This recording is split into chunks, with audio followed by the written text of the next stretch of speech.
আসসালামু আলাইকুম। আমি রোজামণি, রোজাস মম গ্যালারি উইথ কুকিং চ্যানেলে আবারও সবাইকে স্বাগতম। আজ আমি শেয়ার করব কিভাবে খুব সহজেই সুস্বাদু মশারির ডাল রান্না করা যায়। আমার ডালের এই রেসিপি একদম সহজভাবেই করা, যে কেউ খুব সহজেই রান্না করে নিতে পারবেন। আশা করি সকলের অনেক ভালো লাগবে। ডাল রান্নার জন্য প্রথমেই আমি 1 কাপ মশারির ডাল নিব।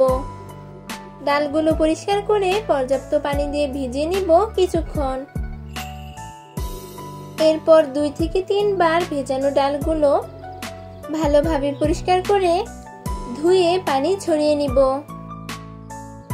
আমি এখানে বড় কাপের 1 কাপ ডাল নিয়েছি। এবার পানি ঝরানো ডালগুলো একটি প্যানে নিয়ে নিব। আমি এই ডাল রান্নায় পাকা টমেটো ব্যবহার করেছি। এবার কেটে রাখা টমেটো ফালিগুলো ডালে অ্যাড করব। এখন ডালে 2টি পেঁয়াজ কুচি অ্যাড করব। এরপর 4টি কাঁচামরিচ ফালি অ্যাড করব। এখন রসুন কুচি অ্যাড করব।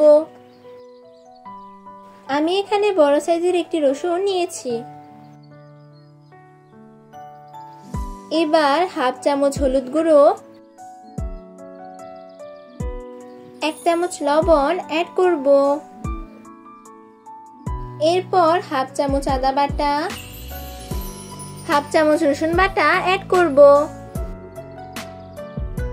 এবার সমস্ত মশলা ডালের সাথে ভালো করে মিশিয়ে নিব।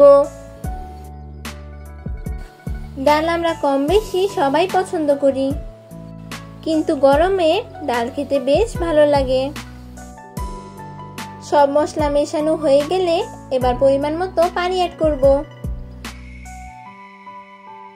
পানি অ্যাড করে ভালোভাবে নেড়ে নিব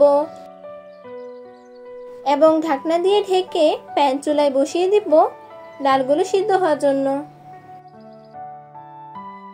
10 থেকে 15 মিনিটের মধ্যে ডালগুলো সিদ্ধ হয়ে আসবে।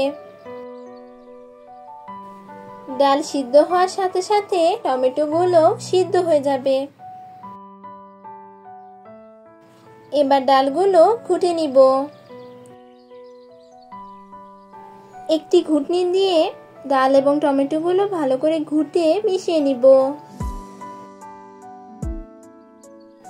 আমি হাতের সাহায্যে কিছু সময় নিয়ে ডালগুলো ঘুটে নিয়েছি। টমেটোগুলো ডালের সাথে ঘুটে একদম মিশে গেছে। এই ডালটি খেতে অনেক সুস্বাদু হয়। মাছ মাংস যেটাই থাকুক না কেন, তার সাথে যদি একটু ডাল হয় তাহলে খেয়ে তৃপ্তি পাওয়া যায়। এবার কেটে রাখা ধনেপাতা কুচি ডালে অ্যাড করব এবং ডালের সাথে ভালো করে মিশিয়ে নিব। এবার ডালটা আমি ফোড়ন দিব। ফোড়নের জন্য আমি প্যানে পর্যাপ্ত তেল অ্যাড করব। তেল গরম হলে প্রথমে 3-4টি শুকনা মরিচ অ্যাড করব। সাথে 2-3টি তেজপাতা, কিছু আস্ত জিরা ভেজে নিব। এরপর পেঁয়াজ কুচি অ্যাড করব। সবশেষে রসুন কুচি অ্যাড করব। এবার সমস্ত উপকরণ ভালো করে ভেজে নিব। পেঁয়াজ এবং রসুন বাদামি রং ধারণ করলে রান্না করে রাখা ডাল ঢেলে নিব। এই ফোড়ন দেওয়াতে ডালের স্বাদ দ্বিগুণ বেড়ে যাবে।